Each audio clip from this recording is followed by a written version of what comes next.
Doctor Mohan Varghese, സേനാപതി വേണു കൃത്യമായി പത്ത് ഏരിയകൾ തരംതിരിച്ച് അദ്ദേഹം കൃത്യമായിട്ട് ഒരു വിശകലനം നടത്തുകയുണ്ടായി. പാസ് മാർക്ക് പോലും കൊടുക്കാൻ സാധിക്കില്ല. ഇതുവരെയുള്ള കഴിഞ്ഞ ഒരു വർഷത്തെ പ്രവർത്തനം അത് വിലയിരുത്തുമ്പോൾ പാസ് മാർക്ക് പോലും കൊടുക്കാൻ പറ്റില്ല എന്ന് പറഞ്ഞു. ഈ സർക്കാരിന് ഒരു ദിശാബോധം ഉണ്ടോ? ഇപ്പോൾ നോക്കൂ, നിരവധി ആരോപണങ്ങൾ നേരിട്ടു. ഇപ്പോൾ സഹകരണ മേഖലയിൽ പകൽക്കൊള്ള, ഇപ്പോൾ കരുവന്നൂർ സഹകരണ ബാങ്ക്, അത് CPM നേരിട്ട് തന്നെയാണ് ഇങ്ങനെയൊരു പ്രതിസന്ധി ഉണ്ടാക്കിയത് എന്ന് എൻഫോഴ്സ്മെൻറ്റ് ഡയറക്ടറേറ്റ് പോലും കോടതിയിൽ സമർപ്പിച്ച കുറ്റപത്രത്തിലടക്കം പറയുന്നുണ്ട്. റിമാൻഡ് റിപ്പോർട്ടിലും കുറ്റപത്രത്തിലെല്ലാം അത് കൃത്യമായി പറയുന്നുണ്ട്. കൂടുതൽ CPM നേതാക്കന്മാരെ ചോദ്യം ചെയ്യും എന്നെല്ലാം കൃത്യമായി അറിയിച്ചിട്ടുണ്ട്. മാത്രമല്ല, ഈ മുഖ്യമന്ത്രിയുടെ മകളുടെ പേരിൽ വന്ന ആ നോക്കുകൂലി പ്രശ്നം, അതിന് കൃത്യമായിട്ടുള്ള വിശദീകരണം നൽകാൻ സാധിച്ചിട്ടില്ല. അപ്പോൾ ഒരു ഭാഗത്ത് ഇങ്ങനെ അഴിമതി ആരോപണങ്ങളും ഇവരുടെ കെടുകാര്യസ്ഥത, മാത്രമല്ല ഈ പിൻവാതിൽ നിയമനങ്ങൾ, CPM സഖാക്കന്മാരുടെ ബന്ധുക്കൾക്ക് എന്തു വന്നു കഴിഞ്ഞാൽ അവർ പഠിച്ചിട്ടില്ലെങ്കിൽ അവർക്ക് തൊഴിൽ ലഭിക്കുന്നു. അവർ എൻഷുവർ ചെയ്യണം. ഒരു കുടുംബത്തിൽ, പാർട്ടി കുടുംബത്തിൽ ഒരു ജോലി, അത് എൻഷുവർ ചെയ്യുകയാണ്. അതായത് വോട്ട് ബാങ്ക് അവിടെ അവർ ഉറപ്പിക്കുകയാണ്. ഇവിടെ ഇക്കാര്യങ്ങൾ പൊതുസമൂഹത്തിൻ്റെ നിരീക്ഷണത്തിൽ അത് പെടാത്തതാണോ, അല്ലെങ്കിൽ പൊതുസമൂഹം ഇത് മനസ്സിലാക്കുന്നുണ്ടോ? അവിടെയാണ് ഞാൻ നേരത്തെ ചൂണ്ടിക്കാണിച്ചതുപോലെ ക്രിയാത്മകമായ ഒരു പ്രതിപക്ഷം ഉണ്ടെങ്കിൽ അക്രമസമരത്തിലേക്കൊന്നും കടക്കണമെന്നില്ല, അല്ലെങ്കിൽ വലിയ പ്രക്ഷോഭത്തിലേക്ക് പോകണമെന്നൊന്നുമില്ല, സംഘർഷം ഉണ്ടാക്കണം എന്നൊന്നുമില്ല. പക്ഷേ ഈ പൊതുസമൂഹത്തെ കുറേ കൂടി അലേർട്ട് ചെയ്യുന്ന രീതിയിൽ, അല്ലെങ്കിൽ ഇത്തരം അതായത് ഈ ഒരു ദുരവസ്ഥയെ പറ്റി അവരെ കൂടുതൽ ബോധ്യപ്പെടുത്തുന്ന തരത്തിലേക്കുള്ള ഒരു പ്രചരണം ഇവിടെ ഉണ്ടാവുന്നില്ല, അല്ലെങ്കിൽ അങ്ങനെയുള്ളൊരു ഇടപെടൽ പ്രതിപക്ഷത്തിൻ്റെ ഭാഗത്തുനിന്ന് ഉണ്ടാവുന്നില്ല. അതൊരു ദുര്യോഗം തന്നെയല്ലേ? ഇവിടെ നമ്മൾ നോക്കേണ്ട കാര്യം, വികസന സൂചികകളിൽ കേരളം എക്കാലത്തും മുൻപന്തിയിൽ തന്നെയായിരുന്നു. അത് ലൈഫ് എക്സ്പെക്റ്റൻസി ആയിക്കൊള്ളട്ടെ, ആയുർദൈർഘ്യം ആകട്ടെ, വിദ്യാഭ്യാസം ആയിക്കൊള്ളട്ടെ, വനിതകളുടെ സ്ത്രീ ശാക്തീകരണമായിക്കൊള്ളട്ടെ, ഒരുപാട് മേഖലകളിൽ ലോക നിലവാരമുള്ള ഒരു ജനതയാണ് കേരളത്തിൻ്റേത്. അപ്പം അങ്ങനെ നോക്കിയാൽ ഒരു ഹ്യൂമൻ ഡെവലപ്മെൻറ്റ് ഇൻഡെക്സിൽ കേരളത്തിന് ഇന്ത്യയിലെ തന്നെ മറ്റ് സംസ്ഥാനങ്ങളുമായി തട്ടിച്ചു നോക്കുമ്പോൾ സമുന്നതമായ ഒരു സ്ഥാനമുണ്ട്. അത് മാറി മാറി വന്ന കേരള സർക്കാരുകളുടെ, അല്ലെങ്കിൽ കേരള മാതൃക വികസനത്തിൻ്റെ ഒക്കെ ബാക്കി പത്രമാണ്. ആ ഒരു സോളിഡ് ഫൗണ്ടേഷനിൽ നിന്നുകൊണ്ടാണ് ശ്രീ പിണറായി വിജയൻ നേതൃത്വം നൽകുന്ന ഇടതുപക്ഷ ജനാധിപത്യ മുന്നണിയുടെ തുടർ സർക്കാർ, രണ്ടാമത്തെ സർക്കാർ 2021 ഭരണത്തിൽ രണ്ടാമതേയും എത്തിയത്. വലിയ പ്രതീക്ഷയോടുകൂടി തന്നെയാണ് ആ രണ്ടാം പിണറായി സർക്കാർ ഭരണത്തിലെത്തിയത്. കാരണം പഴയ മുഖങ്ങളെയെല്ലാം മാറ്റി, ശൈലജ ടീച്ചറുടെ ഉൾപ്പെടെ, സുധാകരൻ്റെ ഉൾപ്പെടെ, തോമസ് ഐസക്കിൻ്റെ ഉൾപ്പെടെയുള്ള വിഖ്യാതമായ ഇടതുപക്ഷ മുഖങ്ങളെ എല്ലാം മാറ്റി ഒരു പുതിയ ഊർജ്ജസ്വലമായ ഒരു ടീമിനെ സൃഷ്ടിച്ചു. അതിന് നല്ല മാർക്ക് കൊടുക്കാൻ പറ്റും. കാരണം ആദ്യമായി മന്ത്രിമാരാകുന്നവരാണ് ഏതാണ്ട് എല്ലാവരും തന്നെ, ഘടകകക്ഷികളുടേതും മന്ത്രിമാരെ മാറ്റി നിർത്തി കഴിഞ്ഞാൽ. അപ്പോൾ അങ്ങനെ വരുമ്പോൾ ഒരു ക്ലീൻ സ്ലേറ്റിൽ തന്നെ തുടങ്ങാവുന്ന ഒരു അനുകൂല അന്തരീക്ഷം രണ്ടാം പിണറായി സർക്കാരിന് ഉണ്ടായിരുന്നു. പക്ഷെ ഇവിടെ നോക്കേണ്ടത് എന്താണ്? നമ്മൾ നേരത്തെ പറഞ്ഞ വികസന സൂചികകളുടെ ഗുണഫലം അനുഭവിക്കുന്ന കേരളത്തിന് ഒരു ദിശാബോധം നൽകേണ്ട ചുമതല മാത്രമാണ് സർക്കാരിനുള്ളത്. അപ്പോൾ ആ ദിശാബോധം നൽകാൻ സാധിച്ചില്ല എന്നത് ഇവിടെ എനിക്ക് മുൻപ് സംസാരിച്ച ശ്രീ സേനാപതി വേണു വളരെ വിദഗ്ധമായി 10 പോയിന്റുകൾ, 10 മേഖലകൾ തിരിച്ച് ആ മേഖലകളിൽ എവിടെയെല്ലാമാണ് സർക്കാർ പിന്നോട്ട് പോയത്, എന്തായിരുന്നു പ്രതീക്ഷകൾ എന്ന് വ്യക്തമായി പറഞ്ഞു വെച്ചു. ഞാൻ അതിലേക്കൊന്നും വീണ്ടും ആ മേഖലകളിലേക്ക് പോകാൻ ഉദ്ദേശിക്കുന്നില്ല. ഇതിന് പിന്നിലെ ഒരു ഓപ്പറേറ്റിംഗ് സിസ്റ്റത്തിലേക്കാണ് ഞാൻ വരുന്നത്. ഗവൺമെൻറ് പ്രവർത്തിക്കുന്നതിന് പിന്നിൽ ഒരു നയമുണ്ട്, ഒരു ഓപ്പറേഷൻ സിസ്റ്റമുണ്ട്, ഒരു സോഷ്യൽ ആൻഡ് പൊളിറ്റിക്കൽ ഡൈനമിക്സ് ഉണ്ട്. ഇവിടുത്തെ സോഷ്യൽ ഡൈനമിക്സിൽ സർക്കാർ പിന്നാക്കം പോവുകയും പൊളിറ്റിക്കൽ ഡൈനമിക്സിൽ, പ്രത്യേകിച്ചും ആ നേട്ടങ്ങൾ ഉണ്ടാക്കാവുന്ന പൊളിറ്റിക്കൽ ഡൈനമിക്സിൽ വളരെ വിദഗ്ധമായി അത് മാനേജ് ചെയ്യുകയും ചെയ്യുന്ന ഒരു ട്വിൻ ഫോർമുലയാണ് നമ്മൾ കാണുന്നത്. ഈ സോഷ്യൽ ഡൈനമിക്സ് എന്ന് പറഞ്ഞാൽ എന്താണ്? വിവിധ ജനവിഭാഗങ്ങളെ കോൺഫിഡൻസിലെടുക്കാവുന്ന ഒരു കരുതൽ, അതാണല്ലോ മുദ്രാവാക്യം തന്നെ മുൻ ഗവൺമെൻറ് കഴിഞ്ഞ പിണറായി സർക്കാർ അധികാരത്തിലെത്തിയത് തന്നെ വികസനവും കരുതലും എന്ന മുദ്രാവാക്യമാണ്. അപ്പോൾ ഇവിടെ കരുതൽ വേണ്ടത് എവിടെയാണ്? ഒന്ന്, ഈ പരമ്പരാഗതമായ പല വ്യവസായങ്ങളുമുണ്ട്. കശുവണ്ടി വ്യവസായം, കൈത്തറി വ്യവസായം, നെയ്ത്ത് വ്യവസായം, കയർ പിരിക്കുന്ന വ്യവസായം എന്ന് വേണ്ട പരമ്പരാഗത മേഖലയിൽ ഒരുപാട് പേര് ഡിസ്പ്ലേസ്ഡ് ആണ്. മത്സ്യബന്ധനം, ഒരുപാട് പരമ്പരാഗതമായ തൊഴിൽ മേഖലയിൽ ആളുകൾ ഡിസ്പ്ലേസ്ഡ് ആണ്. അപ്പോൾ ആ ഡിസ്പ്ലേസ്ഡ് ആയ ആളുകളെ മറ്റ് സരണികളിലേക്ക് കൈപിടിച്ച് നടത്താനും അവരെ വിന്യസിക്കാനുമുള്ള പദ്ധതികൾ ഉണ്ടാവണം. അങ്ങനെയുള്ള പദ്ധതികൾക്കാണ് ദിശാബോധം എന്ന് പറയുന്നത്. ഒരു നല്ല സർക്കാരിൻ്റെ ലക്ഷണം എന്താണ്? ആ ദിശാബോധം നൽകുക. അതിവിടെ ഉണ്ടായതായി കാണുന്നില്ല. ആ ഫങ്ഷണൽ ഗ്രൂപ്പുകളെല്ലാം തന്നെ പാർട്ടിപരമായി അവർ സംഘടിക്കപ്പെടുന്നു. അവരുടെ ദുഃഖങ്ങളെ മറക്കാനായി പലപ്പോഴും പാർട്ടി പരിപാടികളിൽ അവരുടെ പങ്കാളിത്തം ഉണ്ടാക്കുകയും അവരുടെയൊക്കെ ഒരുപക്ഷെ പാർട്ടിയിൽ പ്രവർത്തിക്കുന്ന, നേരത്തെ ശ്രീ അനിൽ തന്നെ സൂചിപ്പിച്ചതുപോലെ തന്നെ പാർട്ടി അണികളായി വരുന്ന ആളുകൾക്ക്, വിവിധ സംഘടനകളിലും മറ്റുമൊക്കെ പ്രവർത്തിച്ച് മാറ്റി തെളിയിക്കുന്ന ആളുകൾക്ക് അനർഹമായ പ്രാതിനിധ്യം പിൻവാതിൽ നിയമനങ്ങളിലൂടെ നേടിക്കൊടുക്കുന്നതിനുപരിയായി ഈ മേഖലയെ ശാക്തീകരിക്കാൻ അല്ലെങ്കിൽ അവരെ പുനർവിന്യസിക്കാൻ ഒരു നീക്കവും നടത്തുന്നതായി കാണുന്നില്ല. അവിടെ സർക്കാർ ഒരു പരാജയമായി വേണമെങ്കിൽ കാണാം. രണ്ട്, ഈ കരുതലിൻ്റെ അംശം വേണ്ടത് സത്യം പറഞ്ഞാൽ ഈ നമുക്ക് ഏറ്റവും വലിയ റിസോഴ്സ് എന്താണ്? ഹ്യൂമൻ റിസോഴ്സാണ്. ആ ഹ്യൂമൻ റിസോഴ്സിൻ്റെ ഡെവലപ്മെൻറ്റിൻ്റെ ഫാക്ടറിയാണ്, ഇൻഡസ്ട്രിയാണ്, ഇടമാണ് സ്കൂളുകളും കോളേജുകളും സർവകലാശാലകളും.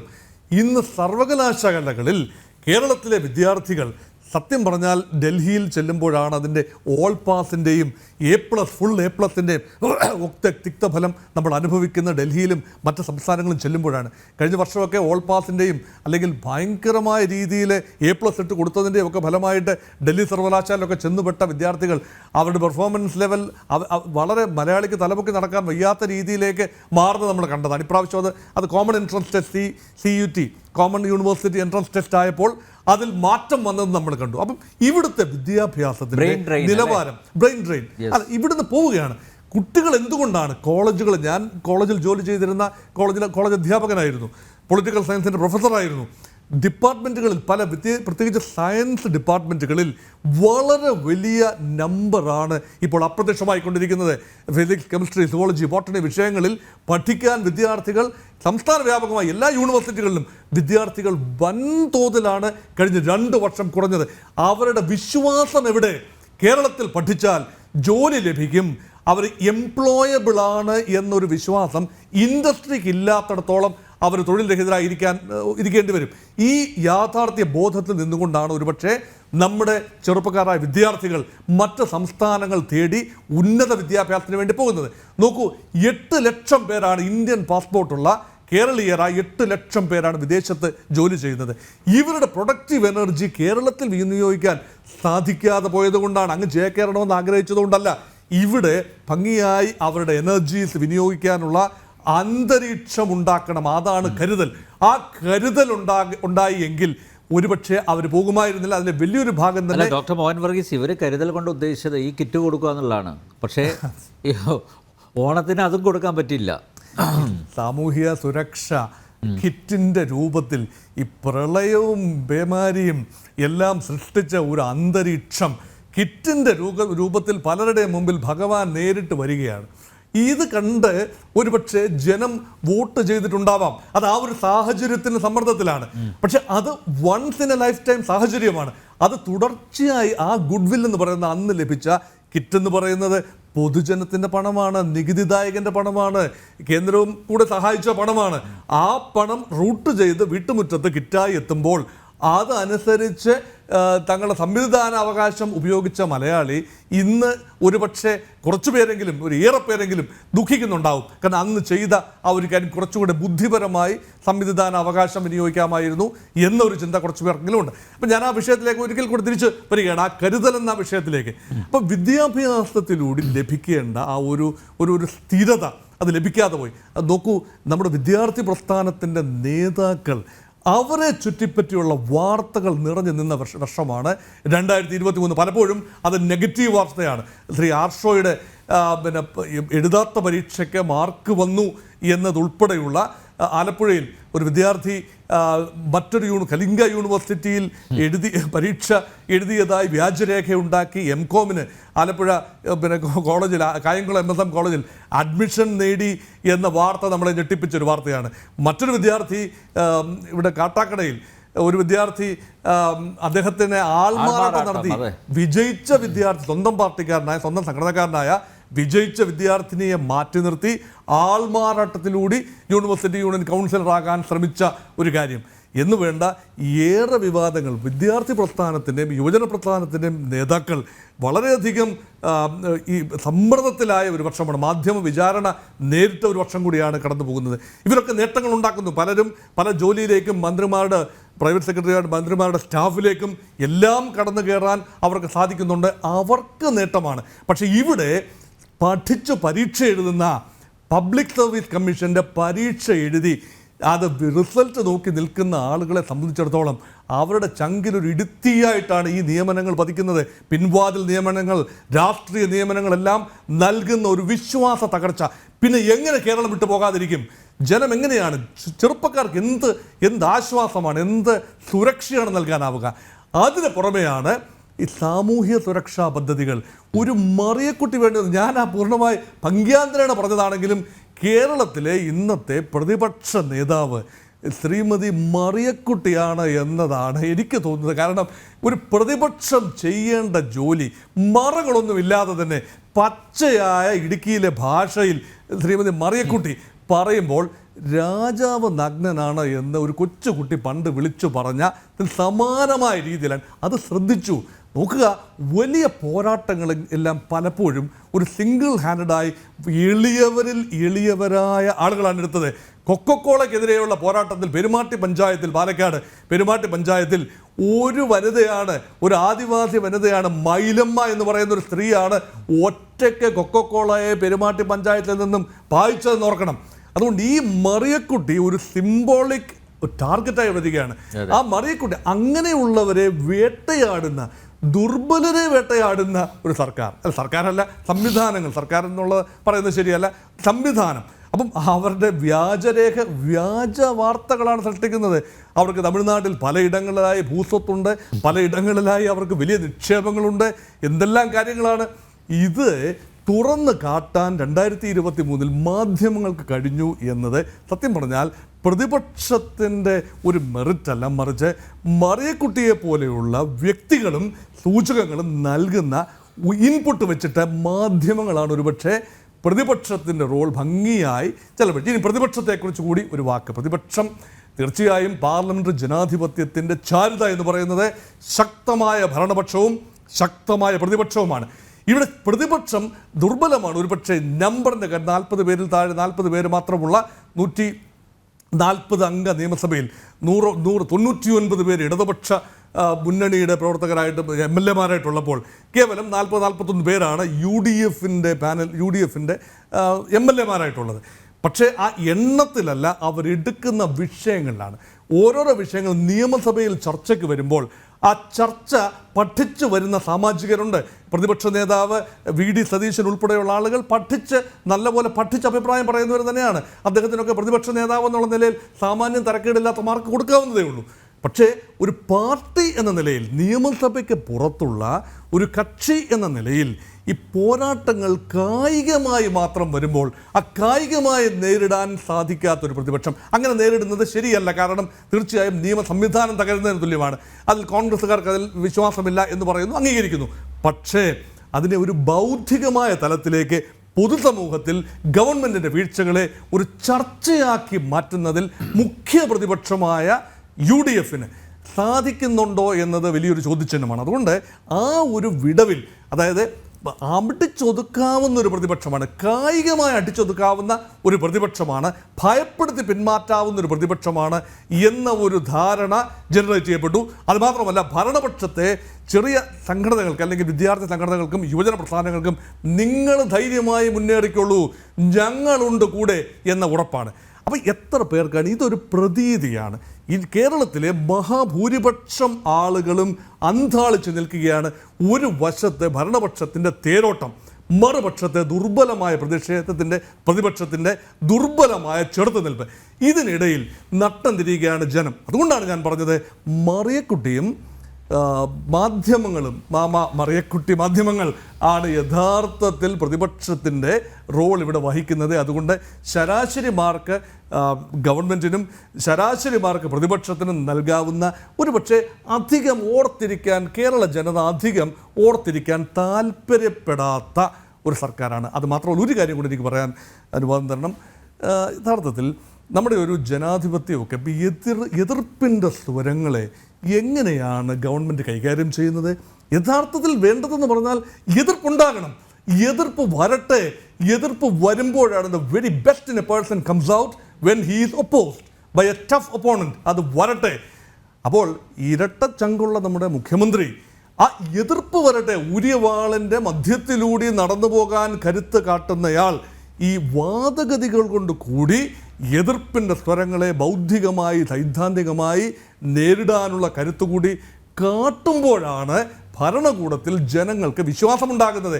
അപ്പോഴാണ് നല്ല മാർക്കിടാൻ വിധികർത്താക്കൾക്ക് കഴിയുക. അതുകൊണ്ടാണ് ഞാൻ പറഞ്ഞത് നല്ല മാർക്കിടാൻ ബുദ്ധിമുട്ടുള്ള ഒരു ശരാശരി ഭരണകൂടം മാത്രമാണ് ഇപ്പോൾ കേരളം ഭരിക്കുന്നത് എന്നാണ് എൻ്റെ അഭിപ്രായം. യെസ്, എതിർപ്പിൻ്റെ ശബ്ദങ്ങൾ ഇല്ലാതാക്കുന്നു, എതിർക്കുന്നവരെ നിർവീര്യമാക്കുന്നു. അങ്ങനെ ഒരു സമീപനവും ഈ സർക്കാർ എടുത്തിട്ടുണ്ട്. ഒരുപക്ഷെ മാധ്യമപ്രവർത്തകർക്കെതിരെ ഏറ്റവും കൂടുതൽ കേസെടുത്ത ഒരു കാലയളവ് കൂടിയാണ് ഇത്. Shri M K Haridas, editor's ചോയ്സിലേക്ക് സ്വാഗതം. ശ്രീ എം കെ ഹരിദാസ്, ഈ ചർച്ച സംവാദം 1 മണിക്കൂർ പിന്നിടുമ്പോൾ ഈ സർക്കാരിൻ്റെ പ്രവർത്തനത്തിന് ശരാശരി മാർക്ക് കൊടുത്തവർ ഉണ്ട്, 0 മാർക്ക് കൊടുത്തവരും ഉണ്ട്. എന്താണ് താങ്കളുടെ കാഴ്ചപ്പാട്?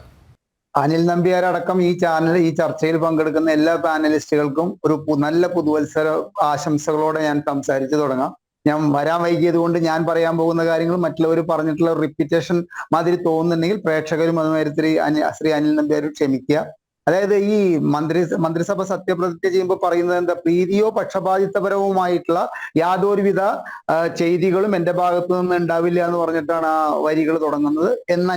എന്ന് പറഞ്ഞിട്ട് ഈ ഇടതുപക്ഷ ജനാധിപത്യ മുന്നണി സർക്കാരിന്റെ ഒന്നാം സർക്കാർ കഴിഞ്ഞാൽ രണ്ടാം സർക്കാരിന്റെ കാലഘട്ടം തുടങ്ങിയിട്ട് ഉണ്ടായിട്ടുള്ള പ്രശ്നങ്ങൾ നോക്കി കഴിഞ്ഞു കഴിഞ്ഞാൽ വെറും പക്ഷപാതിത്വപരമായിട്ടുള്ള ഒരു നടപടിയിലൂടെയാണ് അവർ ഇന്ന് രാവിലെ വരെ ഭരിച്ചിരിക്കുന്നത്.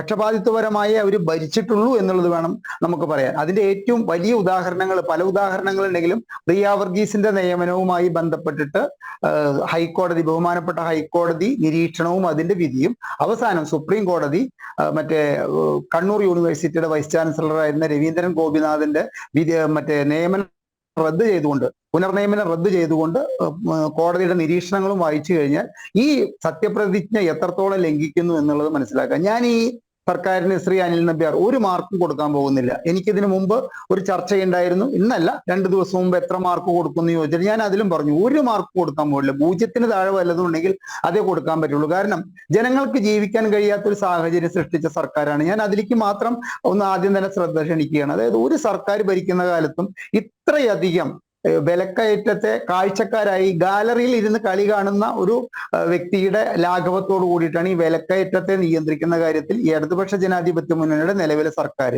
അതിന്റെ ഏറ്റവും ദൂഷിതമായിട്ടുള്ള ബലം അനുഭവിച്ച വർഷമാണ് ഈ 2023 എന്ന് പറയുന്ന വർഷം.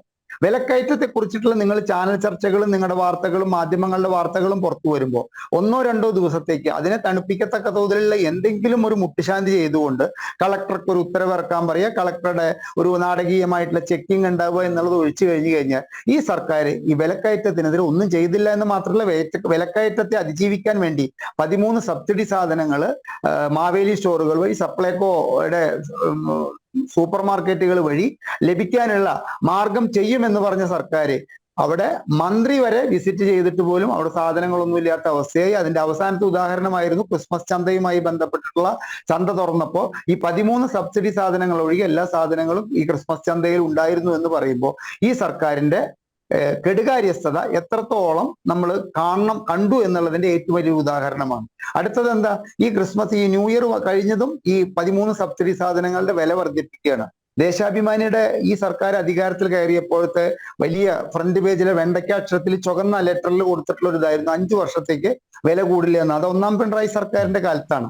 അതിൽ നിന്ന് ഇങ്ങോട്ട് നോക്കിക്കഴിഞ്ഞാൽ ഇവിടെ വില കൂടാത്തത് ഒന്ന് മാത്രമേ ഉള്ളൂ, മനുഷ്യന്റെ വില, ജീവന് ഒരു വിലയില്ല. ബാക്കി എല്ലാ കാര്യങ്ങൾക്കും അങ്ങേയറ്റം വില വർദ്ധിച്ചിരിക്കുകയാണ്. അതുമാതിരി തന്നെ ഈ സർക്കാരിന് മാർക്ക് കൊടുക്കാതിരിക്കാനുള്ള മറ്റൊരു കാരണമാണ് ഈ പോലീസ്, നിഷ്ക്രിയമായ ഒരു പോലീസ്. ഏറ്റവും ജനങ്ങൾ ഈ വിലക്കയറ്റം കഴിഞ്ഞ ജനങ്ങൾ നോക്കുന്ന ഒരു സംഗതിയാണ് എന്ത്, ഈ പോലീസിന്റെ പ്രവർത്തനങ്ങൾ എത്രത്തോളം നിഷ്പക്ഷമാണ് എന്നുള്ളത് നോക്കിയിട്ടാണ് ഒരു സർക്കാരിനെയൊക്കെ വിലയിരുത്തുക. ഇവിടെ പല സമയത്തും ഇവിടെ ഈ കേരളത്തിലൊരു പോലീസ് ഉണ്ട്, ഒരു ആഭ്യന്തര വകുപ്പ് ഉണ്ടോ എന്നുള്ള ജനങ്ങൾക്ക് ചിന്തിക്കത്തക്ക ഡിവൈഎഫ്ഐ ഏൽപ്പിച്ചിരിക്കുകയാണല്ലോ ഹരിദാസ്, ആഭ്യന്തര വകുപ്പ് ഡിവൈഎഫ്ഐ ഏൽപ്പിച്ചിരിക്കുകയാണല്ലോ. അതെ, അതിന്റെ നമ്മൾ അറിയിച്ചു, നമ്മൾക്ക് കണ്ടുല്ലോ, നമുക്ക് ജീവൻ രക്ഷാ പ്രവർത്തനങ്ങൾ നമ്മൾ കണ്ടുല്ലോ. ഡിവൈഎഫ്ഐ ഏൽപ്പിക്കുക മാത്രമല്ല അതിനൊരു പൊൻതൂവലും ചേർത്തി കൊടുത്തുല്ലോ. അതായത് അവർ ചെയ്യുന്ന എന്ത് ക്രൂരതയ്ക്കും അത് ജീവൻ രക്ഷാ പ്രവർത്തനമാണെന്ന് ഒരു മുഖ്യമന്ത്രി വാക്കാൽ ഒരു നിർദ്ദേശം, അതായത് നിങ്ങൾ ചെയ്യുന്നത് ശരിയാണ് എന്ന് വാക്കാൽ നിർദ്ദേശിച്ച ഒരു മുഖ്യമന്ത്രിയാണ് കേരളം ഭരിക്കുന്നത്. കേന്ദ്രമന്ത്രി ശ്രീ രാജീവ് ചന്ദ്രശേഖറിനെതിരായ കേസ്, സുരേഷ് ഗോപിക്കെതിരായ കേസ്, മാധ്യമ പ്രവർത്തകർക്കെതിരെയുള്ള തുരുതുരെ കേസ്, എന്തിനും മൈക്കിനും മൈക്ക് ഓപ്പറേറ്റർക്കും ആംപ്ലിഫയറിനും അതിൽ കേസ് എടുത്തിട്ടുള്ള ചരിത്രമുള്ള ഒരു സർക്കാരാണ് കേരളം ഭരിക്കുന്നത് എന്ന് പറയുമ്പോൾ നാണക്കേട് തോന്നുകയാണ്. കാരണം ആ മൈക്ക് കൂബിയതിന് കേസ് എടുത്തിട്ടുള്ളത് നമ്മുടെ വിദേശത്തുള്ള മലയാളികളൊക്കെ ഞങ്ങളെ പോലുള്ളവരോടൊക്കെ വിളിച്ചു ചോദിക്കാൻ തുടങ്ങി, എന്താണ് കേരളത്തിന് പറ്റിയത്, കേരളം ഇങ്ങനെയൊന്നും അല്ലല്ലോ എന്നൊക്കെ പറഞ്ഞു. അപ്പോ കമ്മ്യൂണിസ്റ്റ് സർക്കാരിൽ നിന്നും ജനങ്ങൾ പ്രതീക്ഷിച്ചതൊന്നും നൽകാൻ കേരളത്തിൽ ഇന്ന് ഭരിക്കുന്ന കമ്മ്യൂണിസ്റ്റ് സർക്കാരിനായിട്ടില്ല. ഒരു കമ്മ്യൂണിസം എന്നുള്ള ഒരു ബാനറിലാണ് ഭരിക്കുന്നത് എന്ന് ഒഴിച്ചു കഴിഞ്ഞാൽ ഒരു കമ്മ്യൂണിസ്റ്റ് സർക്കാർ ജനങ്ങളോട് പുലർത്തേണ്ടതായ പ്രതിബദ്ധത പുലർത്താൻ ഈ സർക്കാരിനായിട്ടില്ല എന്നുള്ളതിന്റെ ഒരുപാട് ഉദാഹരണങ്ങൾ പറയാനുണ്ട്. ഒരു ചാനൽ ചർച്ചയായ കാരണം കൊണ്ട് അതിന് പരിധിയുണ്ട്. അപ്പോ കേരളത്തിന്റെ കർണാടകവും തമിഴ്നാടുമായിട്ട് നമുക്ക് ഏറ്റവും അടുത്ത് കിടക്കുന്ന 2 സംസ്ഥാനത്തിന്റെ കോസ്റ്റ് ഓഫ് ലിവിങ്, ജീവിക്കാനുള്ള സാഹചര്യത്തിന്റെ പണച്ചെലവ് നോക്കുമ്പോൾ അങ്ങേയറ്റം കൂടുതലാണ്. പക്ഷെ ഇവിടുത്തെ കർഷകരുടെ അവസ്ഥയോ, കർഷകരെ ഈ കഴിഞ്ഞ ഒരു വർഷത്തിനുള്ളിൽ 4 കർഷകർക്ക് ആത്മഹത്യ ചെയ്യേണ്ടത് വന്നത് എന്താ? ഒന്ന്, ബാങ്കുകളുടെ ജപ്തിയുടെ പ്രശ്നം കാരണം കൊണ്ട്, കൃഷി ചെയ്യാനെടുത്ത വായ്പ തിരിച്ചടയ്ക്കാൻ കൃത്യമായിട്ട് സാധിക്കാത്ത കാരണം കൊണ്ട്, അല്ല ജപ്തിയുടെ പ്രശ്നം കൊണ്ട്, അല്ലെങ്കിൽ അവരവർ ഉൽപ്പാദിപ്പിച്ച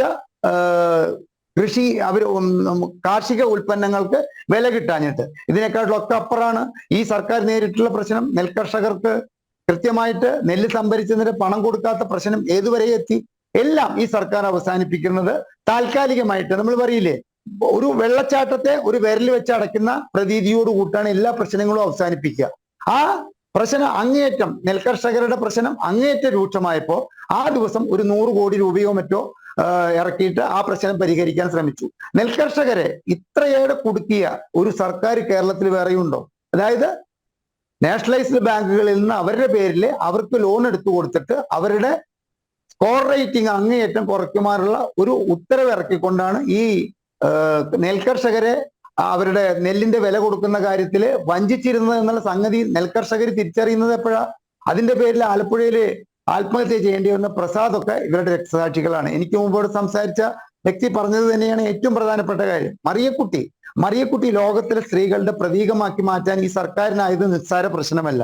ഞാൻ ഇതിനു മുമ്പ് ജനത്തിന്റെ ഒരു ചർച്ചയിൽ പറഞ്ഞത് പറയാണ്, സകല ചെലവും എടുത്തിട്ട് അവരുടെ ജീവിതകാലം, അവരുടെ ആരോഗ്യ പ്രശ്നങ്ങൾ അടക്കം ഏറ്റെടുത്തുകൊണ്ട് അവരെ കേരളത്തിലെ ഒരു ദത്തുപുത്രിയായി കണക്കാക്കാൻ ഉതകുന്ന വിധത്തിലുള്ള ഒരു സമര ചരിത്രമാണ് ഈ സർക്കാരിന്റെ കാലത്ത് നടന്നിരിക്കുന്നത്. സമര ചരിത്രത്തിലൂടെയാണ് കമ്മ്യൂണിസ്റ്റ് പ്രസ്ഥാനത്തിന്റെ വളർച്ചയും വിളർച്ചയും ഉണ്ടായിരിക്കുന്നത് എന്ന് വിശ്വസിക്കുന്ന വ്യക്തിയാണ് ഞാൻ. അത്തരത്തിലുള്ള സമരം ചെയ്തിട്ടുള്ള അവരെയൊക്കെ നിഷ്പ്രഭരാക്കിക്കൊണ്ട് ഒരു കറുത്ത ബ്രേസിയർ അടക്കം ഉയർത്തിക്കാട്ടിയിട്ട് മുഖ്യമന്ത്രിയെതിരെ പ്രതികരിക്കാൻ വേണ്ടിയിട്ട് ഈ സ്ത്രീ തയ്യാറായപ്പോ അവർക്കെതിരെ വന്ന ആരോപണങ്ങൾ നമ്മളൊക്കെ കേട്ടതാണ്. എനിക്ക് മുമ്പ് സംസാരിച്ച വ്യക്തി ഇവിടെ പറഞ്ഞതാണ്. പക്ഷെ ഞാൻ അതിലേക്കല്ല വരുന്നത്. അവരെ രാഷ്ട്രീയമായിട്ട്, അവർ രാഷ്ട്രീയക്കാരിയാണ്, അവർക്ക് BJP-കാരെയാണെന്ന് ഒരു വിഭാഗം പറയുന്നു, കോൺഗ്രസ്സുകാരാണെന്ന് മറ്റൊരു വിഭാഗം പറയുന്നു. അവർ രാഷ്ട്രീയക്കാരാണ്, അവർക്ക് വ്യക്തമായ രാഷ്ട്രീയമുണ്ട്. പക്ഷെ ഈ വ്യക്തമായ രാഷ്ട്രീയമുള്ള പലർക്കും ഇലക്ട്രിസിറ്റി ചാർജ് വർധനവ് വന്നപ്പോ ഇവിടുത്തെ ഒരു 5 സ്ത്രീകൾക്ക് കൂടിയിട്ട് ഒരു ഇലക്ട്രിസിറ്റി ഓഫീസിന്റെ മുമ്പിലെ 5 വീട്ടമ്മമാർക്ക് കൂടിയിട്ട് പ്രതികരിച്ചിട്ട് ഈ സർക്കാരിനെതിരെ മുദ്രാവാക്യം വിളിക്കാൻ സാധിച്ചില്ല. അതുപോട്ടെ, ഈ സപ്ലൈകോയിൽ 13 സാധനങ്ങൾ, കുടുംബം മുൻപോട്ട് പോകാൻ വേണ്ട 13 സാധനങ്ങൾ കിട്ടാത്തപ്പോ അവിടെ വന്ന ചാനൽ മൈക്കുകാരുടെ മുമ്പിൽ വാചാലമാകാൻ മാത്രമല്ലേ നമ്മുടെ വീട്ടമ്മമാർക്ക് സാധിച്ചുള്ളൂ. ആ വീട്ടമ്മമാരിലെ കോൺഗ്രസ്സുകാരുണ്ട്, BJP-കാരുണ്ട്, കമ്മ്യൂണിസ്റ്റുകാരുണ്ട്. പക്ഷെ അവർക്കൊന്നും ഈ സർക്കാരിനെതിരെ മറിയക്കുട്ടി നടത്തിയതുപോലുള്ളൊരു സമരം നടത്താൻ സാധിച്ചില്ല. കുടിവെള്ളത്തിന് ലിറ്ററിന് ഒരു പൈസയല്ലേ കൂട്ടുന്നുള്ളൂ. ഒരു വീടിന് 100 ലിറ്റർ വെള്ളമല്ലേ ഒരു ദിവസം വേണ്ടൂ എന്ന് ചോദിച്ച വിഡ്ഢിയായ ഒരു മന്ത്രി ഭരിക്കുന്ന ഈ സംസ്ഥാനത്ത് ഈ കുടിവെള്ളത്തിന്റെ പൈസ കൂട്ടിയ, ജീവജലം എന്നാണ് കുടിവെള്ളത്തിന് പറയുക, അതിന്റെ പൈസ കൂട്ടിയിട്ട് ഒരു വീട്ടമ്മയ്ക്ക് ഒരു മുദ്രാവാക്യം ഈ സർക്കാരിനെതിരെ ഉയർത്താൻ സാധിച്ചോ? ഇല്ല. അപ്പൊ അതൊക്കെ മാറ്റിവെച്ച് കഴിഞ്ഞു കഴിഞ്ഞാൽ അതിനെതിരെ തനിക്ക് അവകാശപ്പെട്ട, അതായത് തെരഞ്ഞെടുപ്പ് വാഗ്ദാനം എന്ന തോതിൽ 600 രൂപ 1000 രൂപയാക്കുകയും 1000 രൂപ 1600 രൂപയാക്കുകയും സംസ്ഥാനത്തിന്റെ സാമ്പത്തിക സ്ഥിതിയെക്കുറിച്ച് ഒട്ടും ബോധമില്ലാതെ ചെയ്ത ക്ഷേമ പെൻഷന്റെ വർധനവ് തരാമെന്ന് പറഞ്ഞത് ലഭിക്കാതായപ്പോൾ അതിനെതിരെ പ്രതികരിക്കാൻ ശക്തമായിട്ട് മുൻപോട്ട് വന്ന മറിയക്കുട്ടി ഇനി ഈ കേരളത്തിന്റെ ദത്തുപുത്രിയാക്കാൻ ഈ സർക്കാരെ ഒട്ടും വൈകരുത് എന്നുള്ളതാണ് ഞങ്ങളെ പോലുള്ളവർക്ക് പറയാനുള്ളത്. ഈ സർക്കാരിന്റെ കാലത്ത് ഈ ഒരു വർഷത്തിനുള്ളിൽ ഇവിടുത്തെ വിദ്യാർത്ഥി സംഘടനകളുടെ നേതാക്കൾ പഠനകാര്യത്തിലായാലും നമ്മുടെ വിദ്യാഭ്യാസ നിലവാരം തകർന്നു എന്ന് വിളിച്ചു പറഞ്ഞത് MT ഹരിദാസോ അനിൽ നമ്പ്യാരോ അല്ല. അതായത് കൃത്രിമമായിട്ടുള്ള എക്സ്പീരിയൻസ് സർട്ടിഫിക്കറ്റ് ഉണ്ടാക്കിയിട്ട് ജോലി തേടാൻ ശ്രമിക്കുക, ഒരു വാഴക്കുല എന്ന് പറയുന്ന ഒരു കവിത എഴുതിയ കവിയുടെ പേര് പോലും തെറ്റിച്ചെഴുതിക്കൊണ്ട് PhD നേടിയ ഒരു വനിതയുടെ പൂച്ചു പുറത്തേക്ക് വരിക, ഒരു അഖിൽ തോമസ് എന്ന് പറയുന്ന ഒരു വ്യക്തി കലിംഗ യൂണിവേഴ്സിറ്റിയിൽ നിന്നും വ്യാജ ഡിഗ്രി സർട്ടിഫിക്കറ്റ് കൊണ്ടുവരാനും പോസ്റ്റ് ഗ്രാജുവേഷൻ സർട്ടിഫിക്കറ്റ് കൊണ്ടുവരാനുമുള്ള ഏർപ്പാട് ചെയ്തു കൊടുക്കുക, എല്ലാം പിടിക്കപ്പെട്ടപ്പോ അത് ആ വ്യക്തിയിൽ ചുമത്തിയെങ്കിലും കേരളത്തിലെ ജനങ്ങൾക്ക് എല്ലാവർക്കും അറിയാം. ഇതെല്ലാം ഇവർ അറിഞ്ഞുകൊണ്ട്, ഇവരുടെ നേതൃത്വം അറിഞ്ഞുകൊണ്ട് ഈ അഖിൽ തോമസ് എന്ന് പറയുന്ന വ്യക്തിയുടെ കാര്യത്തിലെ ജില്ലാ സെക്രട്ടറിയുടെ പങ്കിനെ കുറിച്ചിട്ട് വാർത്തകൾ പുറത്തു വന്നെങ്കിലും അതൊക്കെ അമുക്കി വെക്കാൻ അവർക്ക് സാധിച്ചു. ഇനി ഇതിന്റെ ഇടയിൽ കയറിയിട്ട് നമുക്ക് ഈ പ്രതിപക്ഷത്തെ കുറിച്ച് പറയാതിരിക്കാൻ നിർത്തിയില്ല. ഇവിടെ എനിക്ക് മുമ്പ് സംസാരിച്ച വ്യക്തി പ്രതിപക്ഷത്തിന്റെ പ്രവർത്തനങ്ങളുടെ കാര്യങ്ങൾ പറഞ്ഞു. എനിക്കതിന് പറയാനുള്ളത് നെഹ്റു പറഞ്ഞിരിക്കുന്ന അതേ വാക്ക് തന്നെയാണ്.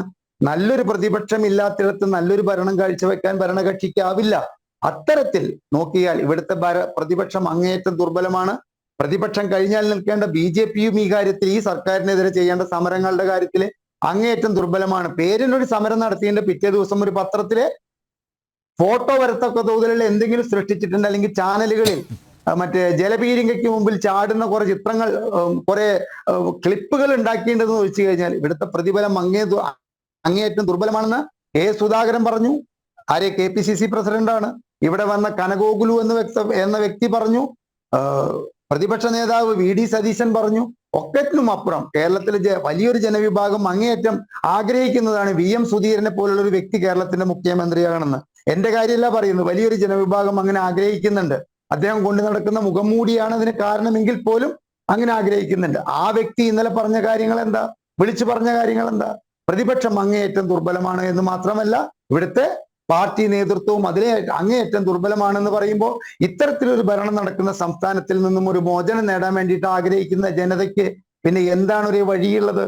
ഈ പ്രതിപക്ഷം നാളെ ഒരു നല്ല പ്രകടനം കാഴ്ചവെച്ചുകൊണ്ട് ഇലക്ഷനെ നേരിടുമെന്നും ആ ഇലക്ഷനിൽ ഇന്നത്തെ പ്രതിപക്ഷം ഒരു ഭൂരിപക്ഷം നേടിക്കൊണ്ട് ഈ ഭരണത്തെ പിടിച്ചെടുക്കുമെന്നുള്ള പ്രതീക്ഷയുള്ള കേരളത്തിലെ, ഞാനിപ്പോ താങ്കളോട് സംസാരിക്കുന്ന ശ്രീ അനിൽ നമ്പ്യാർ, ഇരിങ്ങാലക്കുട എന്റെ മകന്റെ ഭാര്യ വീട്ടിലിരുന്നു കൊണ്ടാണ് ന്യൂ ഇയർ ആഘോഷിക്കാൻ. അപ്പൊ ഇവിടെ വന്നപ്പോ ഇവിടെ കുറെ ബന്ധുക്കൾ വന്നു, എല്ലാവരും വന്നു, അങ്ങനെ ഞങ്ങൾ ഒരു പാർട്ടിയൊക്കെ നടത്തിയ അതിന്റെ ഇടയിൽ നിന്നാണ് ഞാൻ ഈ വന്നിരുന്ന് സംസാരിക്കുന്നത്.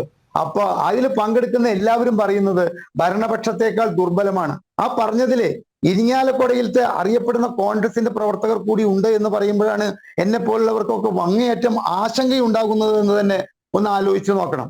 ഇവിടുത്തെ ആരോഗ്യ മേഖല നമ്പർ 1 കേരളം, ആരോഗ്യസ്ഥിതിയിൽ നമ്പർ 1 കേരളം എന്ന് ഉദ്ഘോഷിക്കുന്ന ഈ നമ്മുടെ കേരളത്തിൽ ചികിത്സ നേടാൻ ഇപ്പോ മുഖ്യമന്ത്രി മയോ ക്ലിനിക്കിൽ ചികിത്സയ്ക്ക് പോകുമ്പോൾ അങ്ങേയറ്റം പരിഹസിച്ച വ്യക്തി ഇപ്പൊ ഇന്നലെ പെട്ടിയെടുത്തിട്ട് മയോ ക്ലിനിക്കിലേക്ക് ഇന്നലെയോ നാളെയോ പോവാൻ പോകുകയാണെന്ന് പറയുമ്പോൾ എത്രത്തോളം അപഹാസ്യമാണ് ഇവരുടെയൊക്കെ പ്രസ്താവനകളും ഇവരുടെയൊക്കെ കാഴ്ചപ്പാടും എന്ന് നമ്മൾ ആലോചിക്കണം. അപ്പൊ മുഖ്യമന്ത്രിക്ക് പോലും നമ്മുടെ ഇവിടുത്തെ ചികിത്സാ വിധിയെ കുറിച്ചിട്ടും ചികിത്സാ രീതിയെ കുറിച്ചിട്ടും വിശ്വാസമില്ല. അദ്ദേഹം പോയി, അദ്ദേഹത്തെ ഞാൻ കൊണ്ടു ചെല്ലുന്ന ടിഷ്യൂ പേപ്പറിൽ ഒപ്പിടുമെന്ന് പറഞ്ഞൊരു പ്രിൻസിപ്പൽ സെക്രട്ടറി ഉണ്ട്. ശിവശങ്കരനെ മോനെ പോലെ മടിയിലിരുത്തി താലോലിച്ചതാണ് ഈ മുഖ്യമന്ത്രി. ആ ശിവശങ്കരൻ കേരള ഹൈക്കോടതിയിൽ കൊടുത്ത അഫിഡവിറ്റിൽ, ജാമ്യത്തിന് വേണ്ടി കൊടുത്ത അഫിഡവിറ്റിൽ എന്താണ് പറഞ്ഞത്? കേരളത്തിലെ ചികിത്സയിൽ എനിക്ക് വിശ്വാസമില്ല, എനിക്ക് വിദേശത്തോ അന്യ സംസ്ഥാനങ്ങളിലോ പോയി ചികിത്സ നേടണം, അതിനെനിക്ക് ജാമ്യം തരണം. ഇത് ഇവിടെ ഈ സാധാരണക്കാരായ ജനങ്ങൾ സർക്കാർ ഓഫീസിൽ പോകുമ്പോൾ അവർക്ക് മനസ്സിലാവുന്നുണ്ട് ഇവിടുത്തെ ചികിത്സ ആസ്പത്രികൾ നവീകരിച്ചത് കൊണ്ടോ സ്കൂളുകൾ നവീകരിച്ചത് കൊണ്ടോ. ഇവിടുത്തെ വിദ്യാഭ്യാസ വകുപ്പ് മന്ത്രി പറയുന്നത് എന്താ? നവീകരിച്ച സ്കൂൾ കണ്ടിട്ട് അത് 5 നക്ഷത്ര ഹോട്ടലാണെന്ന് കരുതി അവിടെ ചെന്നിട്ട് ഒരു ചായയും വടയും ഓർഡർ ചെയ്തു എന്നൊക്കെ പറയുന്ന നിലയിലേക്ക്, അല്ലെങ്കിൽ നമ്മൾ പറഞ്ഞില്ലേ, അദ്ദേഹത്തിന്റെ നിയമസഭയിലെ പ്രകടനത്തിലൂടെ നമുക്ക് മനസ്സിലായിട്ടുള്ളതാണ് അദ്ദേഹത്തിന്റെ ക്വാളിറ്റി എന്താണ്, അദ്ദേഹത്തിന്റെ ക്വാളിഫിക്കേഷൻ എന്താണെന്ന് മനസ്സിലായിട്ടുള്ളതാണ്.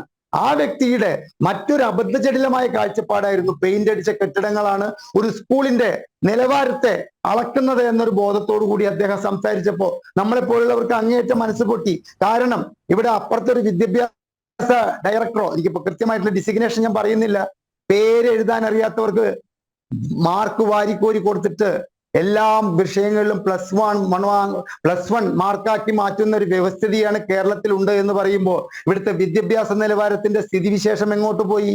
935 9335 എന്ന് പറയുന്നിടത്ത് 935 എന്നും ഇന്ത്യയിൽ നിന്നും 38 സ്റ്റേറ്റുകൾ ഉണ്ട് എന്നുള്ളതും അദ്ദേഹത്തിന് ചുറ്റും കൂടിയിരിക്കുന്നവരെ അത് 38 അല്ല 35 എന്ന് പറഞ്ഞപ്പോ അത് വിശ്വസിച്ചിട്ട് നിങ്ങളുടെ ചാനൽ മൈക്കിന് മുമ്പിൽ പറഞ്ഞ ഒരു വിദ്യാഭ്യാസ വകുപ്പ് മന്ത്രിയാണെന്ന് ആലോചിക്കണം. wherever I am going, my home is my head. ഒരു ഉന്നത വിദ്യാഭ്യാസ വകുപ്പ് മന്ത്രിയുടെ ഇംഗ്ലീഷ് ഡയലോഗാണ്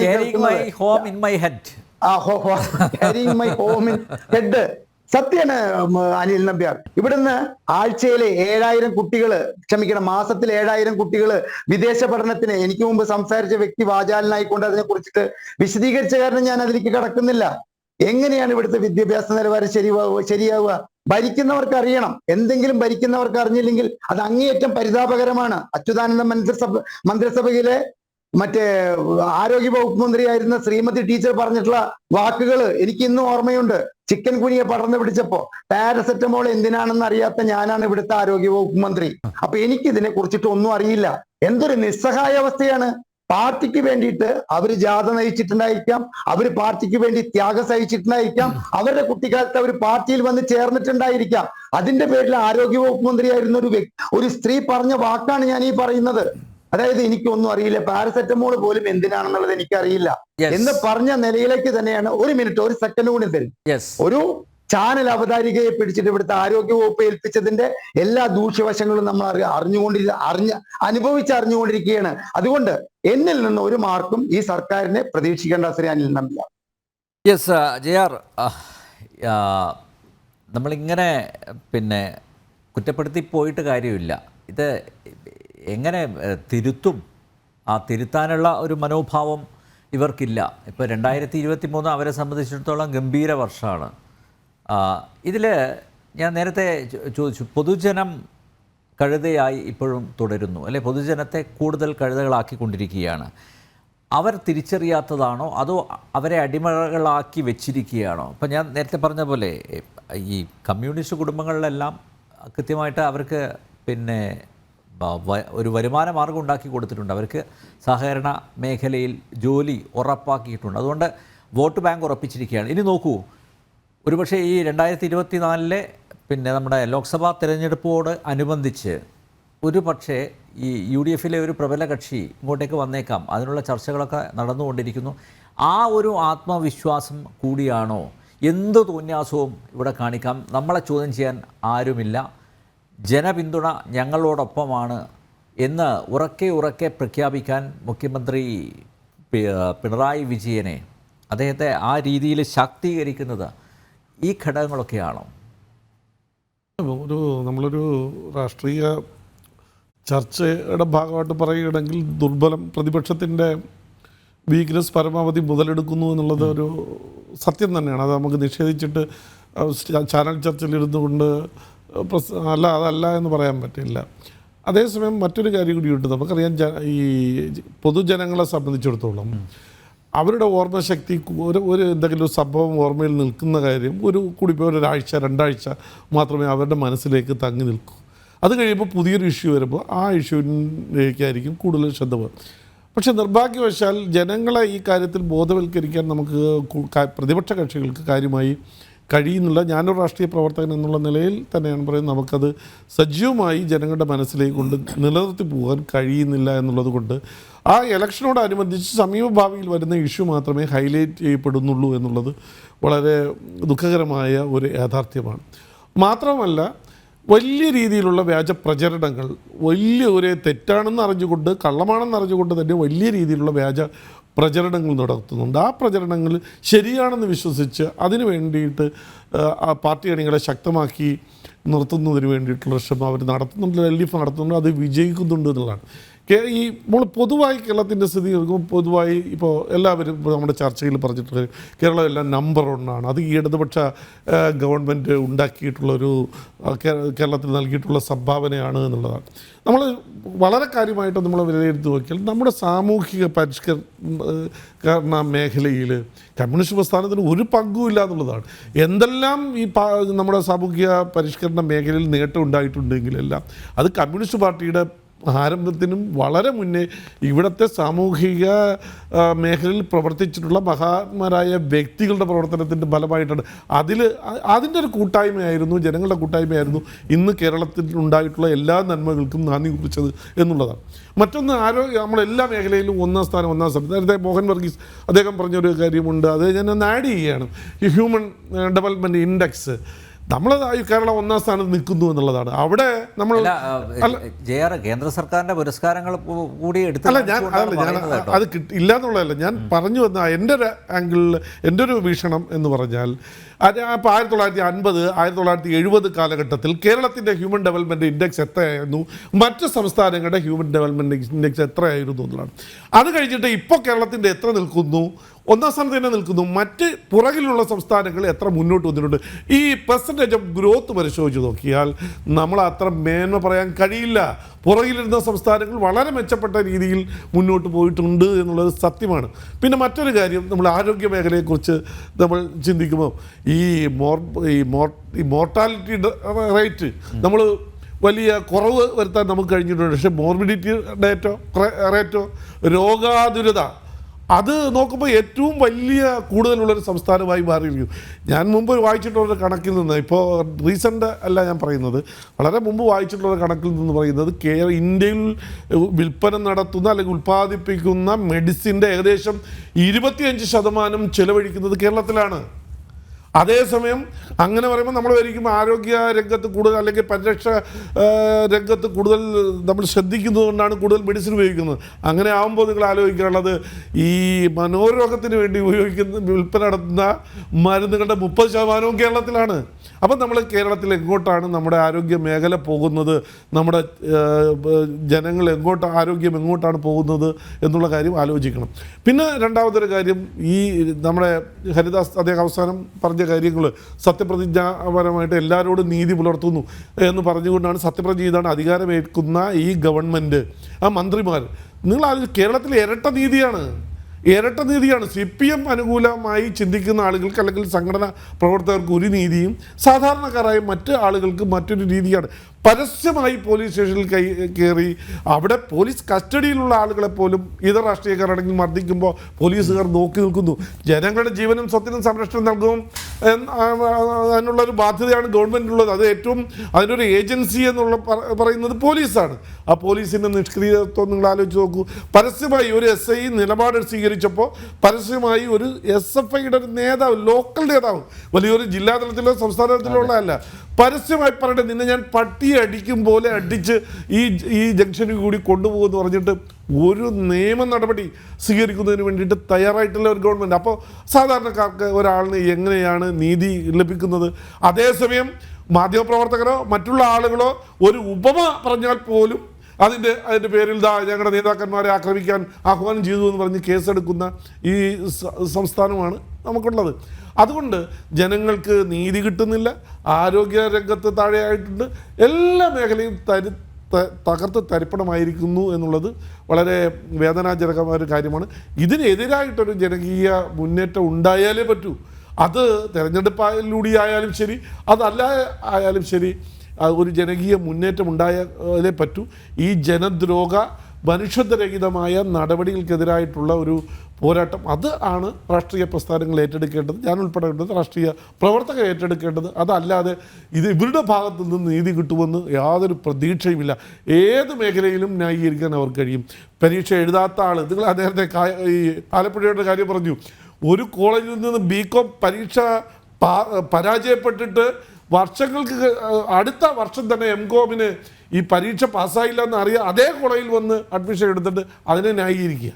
അതിന് ന്യായീകരിക്കുക മന്ത്രി ഉൾപ്പെടെ രാഷ്ട്രീയ നേതാക്കന്മാർ ഉൾപ്പെടെ ന്യായീകരിക്കുക, അതുപോലും ചോദ്യം ചെയ്യപ്പെടാൻ കഴിയുന്നില്ല.